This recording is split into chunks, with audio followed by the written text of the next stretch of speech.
Hello and welcome to the GTS Business Conference. My name is Pet McDonald from Watch It Played, and I'm joined today by... I'm Scott Morris from Passport Game Studios. And you brought Entropy Worlds Collide. Let's take a look at that. Yeah, Entropy Worlds Collide is a new game from our Australian partners, Rule and Make. It's actually designed by the owners of Rule and Make, Alistair Kearney and Alan Chang.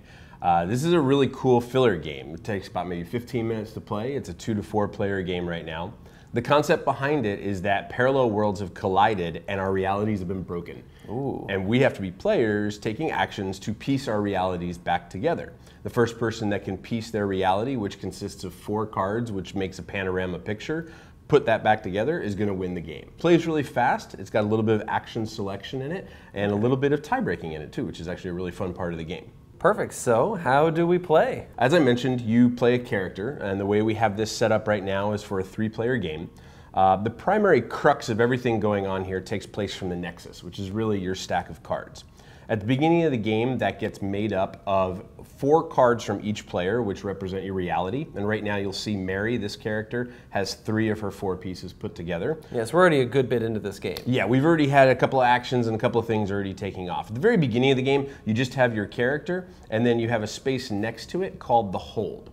The Hold is going to hold a shard card, as they call them, face down, hidden. You can look at your Hold whenever you want, so you can know what it is, but no one else knows what it is. And as I mentioned, the Nexus is made up of your shards plus the other player's shards. So just because you take a card and put it into your Hold doesn't necessarily mean it's your card. It could be someone else's. Every player is going to get 6 cards, and everyone's hand is going to be exactly the same at the beginning of the game. You're going to have actions numbered 1 through 6. Some of them are going to allow you to trigger your player character's power. Some of them are going to allow you to take cards from the Nexus or even from a discard pile. Some of them, my favorite is called Expose, will allow you to turn over a shard. And you can either turn over one in a Hold, or you can turn over the top one from the Nexus. If it's your shard, if it makes up part of your reality, you then get to place it into your reality. But if it's one of your opponent's realities, then it goes into their reality. So exposing is kind of risky. You can sit there and flip over a card and think you know what's going on, and then suddenly I've helped Pep get 25% closer to winning, which of course would probably happen. So notice I have this anchor. Yes. What does that do? So you can imagine with only 6 cards in your hand and 6 choices to make, there's a good chance you may pick the same action that your opponents may pick. Normally what that's called is clashing. So if I were to pick the Expose action, which is number 2, but you also pick the Expose action, which is number 2, we would clash and both of our cards would cancel out and neither of us would get to take that action. The card is still taken out of our hand, it's still put into play, so we're not going to be able to play it on a future turn until we collect our cards back, which we'll explain in a second. But if you have the anchor and you tie with someone, the anchor breaks the ties. So there's actually a specific card called Shift that says to take the anchor.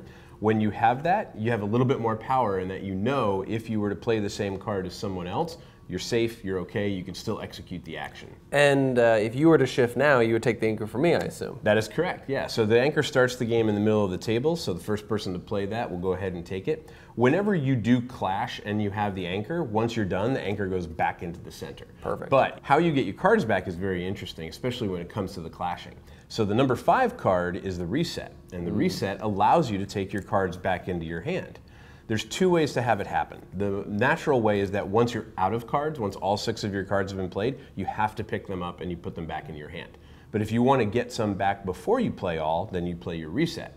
The challenge is if I reset and you reset, we clash. So neither of us get our cards back and we have to play out our hand until we get our cards back. That's where having the anchor can be really, really valuable as well. The way we've got this laid out right now is for a 3-player game. Mary's kind of in the lead. She's got 3 of her realities already out here. She's played Unleash and she's played Shift. We've got Adavaru, who's only got 2 of his realities. He's played Telekinesis and Expose. Then we've got the Detective Jessup, my favorite character's name. He has 2 of his realities and he has played Fracture and Telekinesis. The thing about that is, I know that you're not going to play number 1 or number 6. That's true. This player knows that you're not playing 1 or 6 and I'm not playing 3 or 4. So you have a little bit more information as the game goes along, which is really, really cool. Now, as I mentioned before, each player has a hold, which has this one card down to the left of their character. Yep. You can look at that whenever you want. So if we wanted to look at that to see what it is, just to remind ourselves, we can do that. And you at home can see what's there, even though we're looking at the screen and now know exactly what's there. All right, so we would basically all select a card. So if I wanted to play this one, for example, and do you want to just randomly pick for Adavaru? Sure. Let's go random and see what happens. That's my favorite time of the world anyway. So, random time. Random time, there you go. All right, so we would reveal our cards. Oh, all right, look at that, look at that. So we have 3 totally different actions, which is great. So Adavaru would go first, and he has chosen Unleash. Unleash says to resolve your character's ability. Adavaru's character ability is really cool. It says choose an action in your hand, resolve its effect, and then all opponents must discard that action from their hand if able to. You know what's fun? I've actually played this before, and I was that character, and whenever I did that, I played Reset, which forced everyone else to lose their resets. That's nice, that's nice. Oh! Hey, that's we did not plan that was at random. all. That was really cool. So he would play his Reset, he would get all of his cards back into his hand, and we would have to discard our resets if we had them, which we just did. So this is you, really. You're just playing for a third player. This is actually Pep over on this side of the board, so that's awesome. So that was number 1. Then number 2 happens, which is Expose, which is me. Yep. Now I have the option of exposing either the top card of the Nexus, or I can expose one of the cards in the hold. And this is where it's kind of tricky. Now I know what's here. So if I don't expose this, that actually tells people some information that maybe it's not my reality. A little bit, yeah. Maybe not. So I might want to flip this one over from Pep. Darn. And I see that it's one of my realities. You know that because there's a little icon in the bottom that matches up with an icon on your character. Yep. So you don't have to remember exactly what the painting looks like. And there's little pips on the bottom that tell you 1, 2, 3, or 4 where they fit. Placement. So this one fits right here. So now suddenly I am tied with Mary, which is really awesome. But you had played Telekinesis, which says take a shard. Now we don't have a discard pile set up here. Normally in the game sometimes you do. In this case, you have the option of taking the top shard from here or taking one of the shards from here. So you're going to be able to get a little more information here. Maybe you could lean yourself towards winning. Hey, see what this guy's doing. We know what that was, but they know too, so it's all good. Oh, excellent. Okay, so that would be the end of that turn, and we would all play another turn again, so we could play cards. So, for example, now, seeing that you've played 4 pretty good cards to set you up here, there's a pretty good chance that you're gonna play Expose, which also leads to a whole new kind of layer in the game that I really like, is that this point in the game, players could say, I know Pep's probably gonna play Expose. Yeah. Maybe I should play Expose as well to clash with him. But you're I'm in a great position because you have the anchor, right? Yeah. And I've lost my Expose, so I would only have like 2 cards to choose from.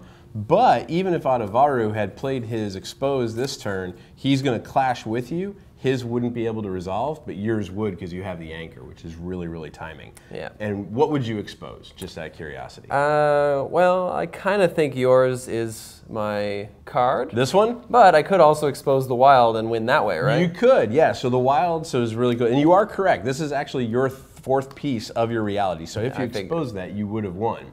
The wild is something that stays in your hold, and if you are able to use it as your last piece of your reality, you can then piece together your reality that way as well, which is a really fun and exciting way to win too. So that's really fun because that one gets moved around quite a bit in the game, and there's just one wild in there. Only one wild, yeah, and you could only use it as your last piece. You can't like put it into your reality in the first piece, which is really, really fun because there's timing involved and trickery involved, and you can see just from only 6 cards, there's a lot of calculation and thinking and timing of when to play things, why to play things. Maybe in a previous turn, somebody should have said, hey, Pep's getting pretty close to this. We should take the anchor away from him to make sure that he isn't able to completely stop everybody, right? So there's a lot of different things that can happen, which is really, really cool. And so how many does it play? It plays 2 to 4. There's actually 6 different characters that come with the game, so there's a lot of variability with the player powers. There's also a really cool thing that we're bringing out after the game gets released. So the game is going to get released in November. A little bit after, we're going to bring out a very small expansion called Echoes of Time.